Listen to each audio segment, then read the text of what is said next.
मनीष कश्यप ने जगदीशपुर थाना में सरेंडर कर दिया है और मनीष कश्यप के जितने भी चाहने वाले फैंस हैं काफ़ी मनीष कश्यप की तारीफ भी कर रहे हैं और काफ़ी कुछ बुराई भी कुछ लोग कर रहे हैं जो मनीष कश्यप के विरोधी जो लोग कुछ हैं और मनीष कश्यप को कुछ भगोड़े पत्रकार भी कहने वाले भी आज सपोर्ट में हैं।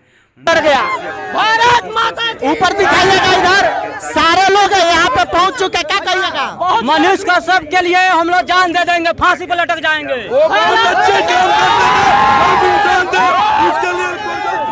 सबके लिए सच सामना नहीं कर पाए, तेजस्वी सरकार सच सामना नहीं कर पाए, इसीलिए मनीष कश्यप को फंसा दिए झूठे इल्जाम पे।